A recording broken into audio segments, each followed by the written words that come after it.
So this is going to be my, I want this to be the finale of all the sermons I have been preaching this year. Not that I'm done preaching this year. No. But my last 3 sermons I have preached were titled Overcoming Fear, Lordship of Jesus, and the Valley.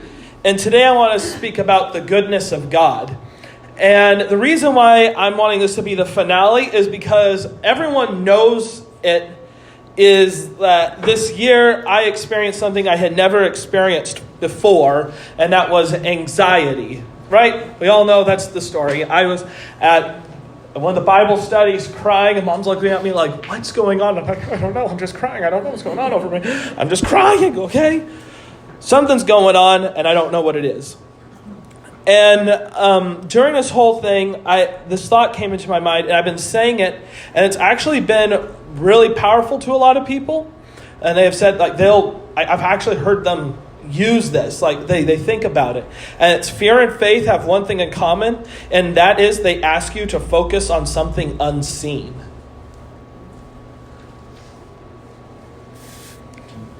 So it's either you can have faith in what God has said in His promises, or you can put your mind on the fear stuff, and there's no value or weight behind any of it. It's just words, but it distracts you. And you just think on it, whoa.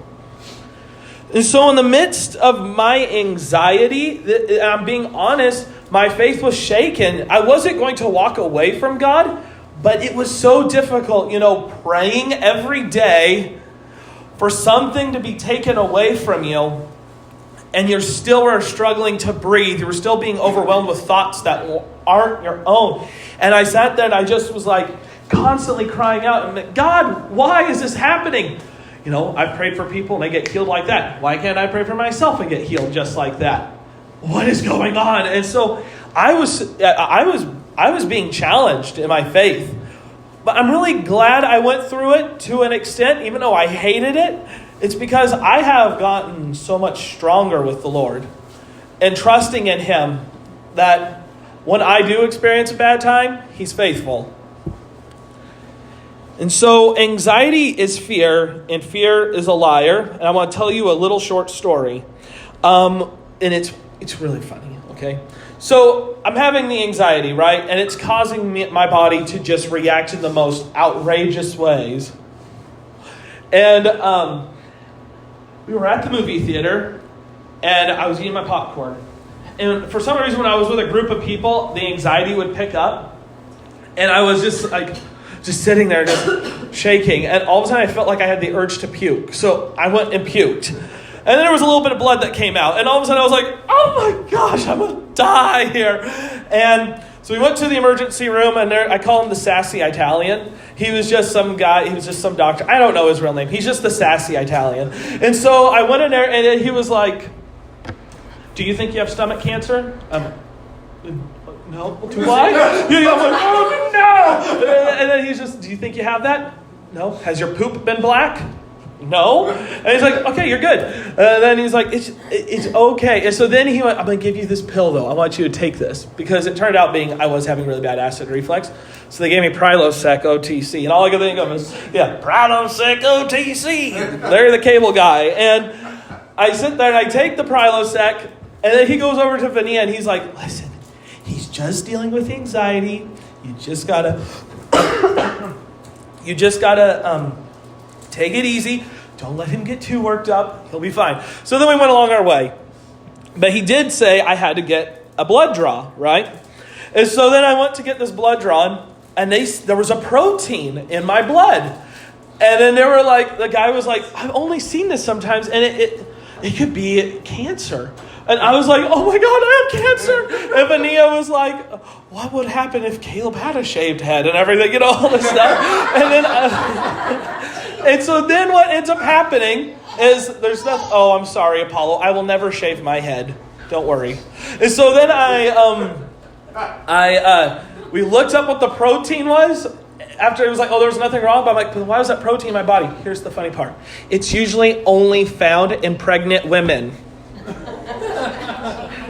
And I was like, what? So is that better or worse? I don't. I'm like. I thought it was just. Yeah, I thought it was just food. I didn't know this was a baby. No, and so I'm like, it just was funny, because I was experiencing a lot of. I was having sympathy pregnancy. I was experiencing everything she was supposed to experience. And I'm like, next time, Vania, I don't want this. So the last time I preached, I read from Psalm 23. And today, I'd like to start there again. So let's open up our Bibles to Psalm 23. And actually, before I read this, I want to give an example. Vania brought it up because yesterday we watched The Cowboys with John Wayne. And in that movie... it is an excellent movie. And in that movie, John Wayne takes all these boys on a trip. And he says it's 400 miles of the meanest land in the West. He doesn't promise them that they'll make it out alive. But he says we're going to take this cattle to this location. And we're going to get it done and get paid. And in that journey, there are ups and downs. It all starts out good. They're crossing a river and you hear the guitar playing and it's really sweet. But then there's the moment where there's a kid falls in the river and they have to rescue him. And then there's a kid who gets trampled. And then there's the bad guy who comes and attacks them. But at the very end of the movie, they all make it out except for two of them. And they all, it's a good story. Going through a journey, going through an adventure, and they overcome it. That's what I want to talk about today, is a journey. So the promise, the journey, and the fulfillment. So let's start. The Lord is my shepherd, I shall not want.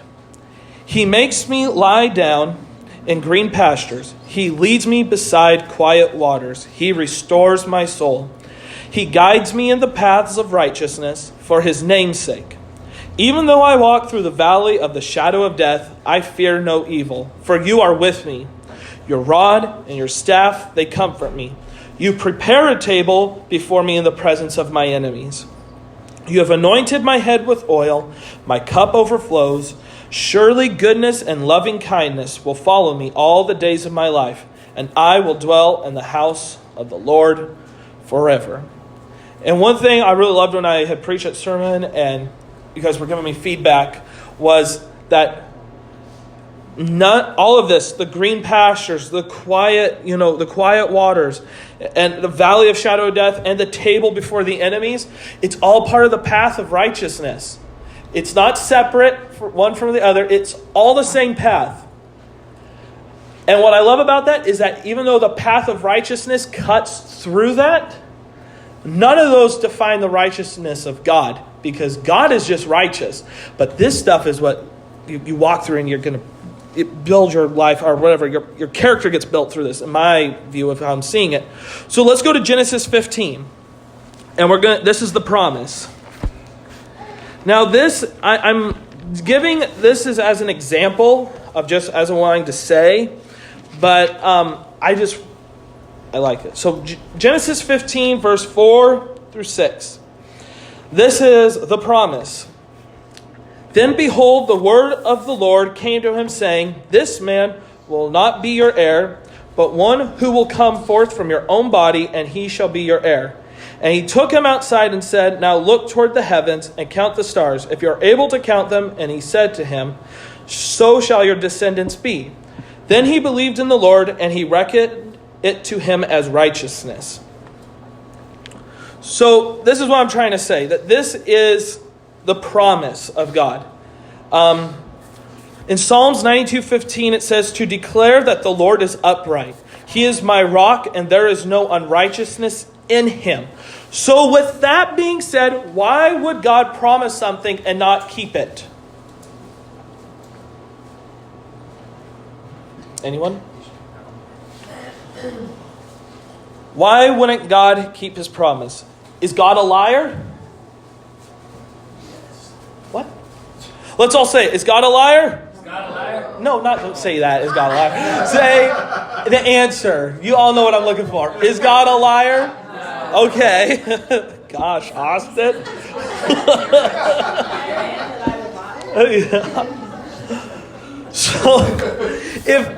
So why would God lie about a promise if he didn't mean it? If he gave you a promise, why would he lie about it, right?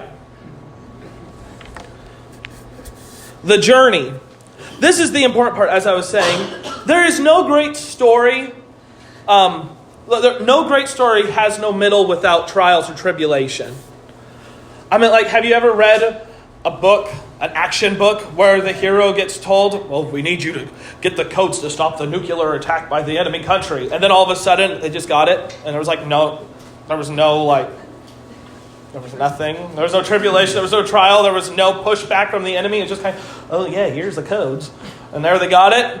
The world is saved. No one likes those stories. Those are boring. No one makes movies of those. Everyone loves someone overcoming something.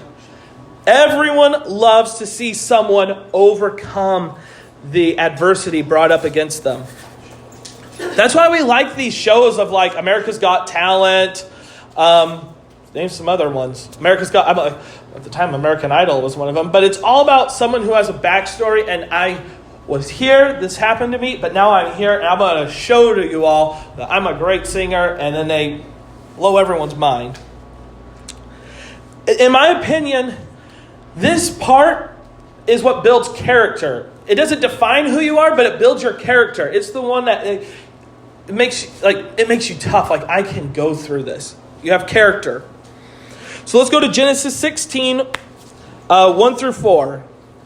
Now Sarai, Abram's wife, had borne him no children. So they have the promise, and there's no child yet. And she had an Egyptian maid whose name was Hagar. We all know the story, but I love this. So Sarai said to Abram, now behold, the Lord has prevented me from bearing children. So first of all, she has a promise. And then she's like, the Lord has prevented me. And it's like, but he promised you would have kids. So why would he prevent you? Why would he go against his word? Right? Please go into my maid. Perhaps I will obtain children through her. Is she going to steal them? And Abram listened to the voice of Sarai. After Abram had lived 10 years in the land of Canaan, Abram's wife Sarai took Hagar the Egyptian, her maid, and gave her to her husband Abram as his wife. And he went into Hagar, and she conceived. And when she saw she had conceived, her mistress was despised in her sight. You know, God gives you a promise, and he has a way of doing things. And when you try to go outside of the way God has promised it or says to do it, you get frustrated because it didn't work out the way you thought. God, you promised this, and then I did this. It's like, because, well, you did that, and that's why you're frustrated. Do it his way. There was Stephen Colbert, when he did the Colbert Report, he had this segment called Yahweh or No Way. And I really like that. And it's like, think about that. If he gives you a promise, it's either Yahweh or No Way. Okay, so Genesis 18, verses 10 through 14. He said, I will surely return to you at this time next year. And behold, Sarah, your wife, will have a son. And Sarah was listening to the tent door. Listening at the tent door, which was behind him. Now Abraham and Sarah were old, advanced in age. Sarah was way past childbearing. And Sarah laughed to herself, saying, after I have become old, shall I have pleasure, my Lord being old also? And the Lord said to Abraham, why did Sarah laugh, saying, shall I indeed bear a child when I am so old? Is anything too difficult for the Lord? At the appointed time, I will return to you at this time next year, and Sarah will have a son. I love this. God makes another promise to them, and then Sarah laughs. So not only did she doubt the first promise, but then she's really doubting this promise, and like, yeah, right. So have you ever, and I'm being honest, you don't have to answer me, but I just want you to reflect, like do some personal reflection. Have you ever scoffed at a promise God has made? And I'll be honest, I have. Let's go, now this part is the fulfillment. Let's go to Genesis 21, verses 1 through 3. Then the Lord took note of Sarah, as he had said, and the Lord did for Sarah as he had promised. So Sarah conceived and bore a son to Abraham in his old age, at the appointed time in which God had spoken to him. Abraham called the name of his son who was born to him, whom Sarah bore to him, Isaac. God always keeps his promise. Might not happen when you want it to happen, but it happens. James 1:17 in the Passion Translation says, "Every gift God freely gives us is good and perfect, streaming down from the Father of lights, who shines from the heavens with no hidden shadow or darkness, and is never subject to change. God is good." That is his nature. If our theology isn't built upon that one thing, we're going to be messed up. We're going to sit there and one bad thing's going to happen to us and be like, well, God did this to me. It's like, well, no, he has no, any darkness, no unrighteousness is within God. There might be a path you go on which has that, but God isn't the one. I think Billy Bob is going to get cancer. That will do him good. God doesn't do that. God, and here's another thing. Some people, when it's like, God will judge you. And then they always get this really prideful thing of, God's not going to judge me. I don't believe in judgment. And it's like, well, actually, you do believe in judgment. You just don't believe in bad judgment. You know, a judge, he doesn't just sit there and go, all right, 20 years in the slammer, and then you're in jail. There's a judge who we watch. I don't remember his name. He's an older gentleman with glasses. You might see him on Facebook. But there's people who have they'll rob a grocery store. All they wanted was milk and eggs, right? And they steal it because they have kids. And then the judge just looks at him. He's like, well, why'd you do that? And he's like, I had no other means of doing it. This was the only thing. And he's like, okay, well, here's what we're going to do. I'm going to take this away from you. This isn't going to be on your record no more. And we're going to buy you milk and eggs. And he's done this multiple times. There was even someone who crashed their car and was trying to steal a car. And he's like, listen, we're going to take this away and we're going to get you a car, okay? It's probably not the nicest car in the world, but he's like, we're going to get you something. And I love that so much. It's not that people don't want judgment. They just don't want bad judgment. They don't want to be looked down upon and everything. And the thing is, God's goodness is judgment. When something bad happens, it's true. God's goodness is judgment. He says, even though you have done something, I love it in this, there was the translation of one of these scriptures that I use, but in the NASB it says, man's stupidity. It's even though you've done something stupid, I am good, and I'm going to judge you good. And I'm going to give you something. I'm going to build you up. I'm going to build your life.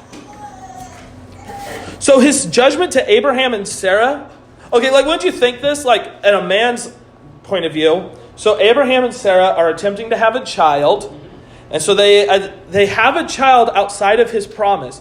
And wouldn't you think God's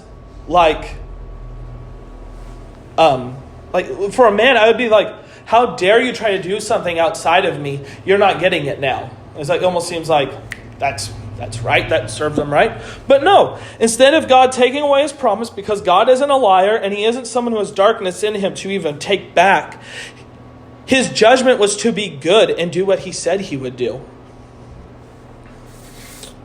So 5 years ago, God promised me that I would be a husband and I would have children. Not one child, but children. And I said this the one time I preached, I think it was the first sermon, that I saw this woman in the vision and she had wild hair. And I was like, I don't know who that is. And everyone's like, you're down at Bethel. There's tons of women for the picking. And I'm like, but none of them are of interest to me. And then, Vania one day was at church and she gave a testimony. And I was like, I'd like to get to know her more. And she has wild hair. And now we're married. There you go. And then, so then in this vision, it showed children surrounding me. But God said not only was I going to be a father to my own children, but he said I was going to be a father to many. And so then in June, of 2018, so last year, I had a dream that I was talking to a little boy. I was dropping him off at school, and I said, Apollo, if you treat your teachers and students with respect, they will respect you. And then I woke up and I told Vania, I was like, I think our first child will be a boy, and his name is going to be Apollo. And she said, if our first child is a son, his name will be Apollo. And, well, then this year, I had anxiety. And the most reoccurring theme of the anxiety, it wasn't the fact of like, oh my God, I think I'm going to die, and all this other weird stuff, or I couldn't be in a room. It was weird. Hated it. And it wasn't that. My anxiety kept on saying I wouldn't see him. That I would not see my son. And that was the biggest thing. I would sit there and constantly feel like, I'm not going to see him. I'm not going to see him. I'm going to die before I can even see him. Something bad's going to happen. I'm not going to see Apollo. And even when we were on our way down, amen, Apollo. You're saying amen back there, aren't you? And even on the day we were driving, when Vania was going into labor, and we were driving down to the hospital, all of a sudden, when it happened, I was excited, but then I was also terrified, because it was like the last attempt or effort of the anxiety. It was like, you're not even going to make it to the hospital to see your son. A deer's going to run out in front of you. A semi is going to come out and swerve in your lane. Oh my gosh! And I'm freaking out. Guess what? I drove all the way down there. It was raining, and then it stopped. There was no deer on the road, not one. And there was no cars on the road. And on September 18th of this year, Apollo was born. And when he came out, and I held him for the first time, everyone who's there saw it. I cried so hard. Because it wasn't because I had a son, even though I was so proud of that, like I had a son. It was because the minute I held him, I felt all that anxiety just melt off of me. And I felt a weight come off my shoulders. And I felt so happy because I was holding my son. Did you see my timeline? God gave me a promise 5 years ago. Before anxiety, before anything had ever came in to play. He gave me a promise 5 years ago. The anxiety happened, but these promises that he gave me, I kept turning to. Everyone kept on bringing them back to me saying, Caleb, God said this was going to happen. It's going to happen. And it happened. When God says something, he means it. When he gives you a promise, he's not a God of double standards or someone who turns around very quickly and puts his back to you. He's someone who means it.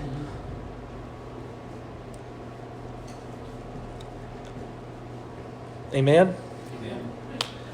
I'd like to pray for everybody. But what I'd like to just say is that, before the storm comes, God, who already knows the path of righteousness, he knows there's going to be the still waters. He knows there's going to be the green pastures. But he also knows there's going to be a valley of shadow of death. And he also knows there is going to be the moment where you have to sit before your enemy and right in front of him. And you're not like you're fighting, you're eating in front of them. You just have to be bold. But God knows that these moments are in this path as well as these good ones. So that's why in the good times, the good moments, the quiet time, he's speaking a promise to you. He's speaking the truth. That way, when the liar comes and it's loud and the insecurities come at you and it's really chaotic, the calm truths will get you through the chaos.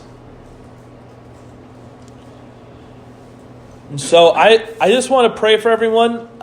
This is as I said, the finale of I told Vinny, I was like, it's the finale of my depressing preaching sermons. And so, this has been really good for me to read over scriptures that, you already know. And it's really good to speak it out and share it with others, because I've had other people come up to me and say they've been having anxiety or they have struggled with this. It's been really good because I've been able to share, I've been able to share what I have been through, and it builds their faith. And they listen to me, and I just love that they're able to hear. Because before, if someone said they had anxiety, I kind of rolled my eyes and was like, okay, well, just suck it up and just walk. You're okay. And then all of a sudden you start dealing with it and you're kind of like, oh God, this sucks. I hate this. So I remember when the kids are really little and your biggest fears are that they're going to run out into a road or that they'll grow up and not serve the Lord. I mean, that's a fear. There's you're just at the beginning of the fears, right? And then the point where all of that anxiety goes away is a point when you say, okay, if that happens, Lord, you're bigger than that. Yeah. And no matter what, because bad stuff is going to happen. Yeah. Your kids are going to have scars. It just about kills you. When my daughter's teeth got broken off, or when Reeve had a big bite on his face and he had they get scars. But it's that kind of it is well with my soul moment that, you know what? Those bad things are there. God is still God. Even when the bad, and it's not if the bad things, when the bad things happen, God is still God.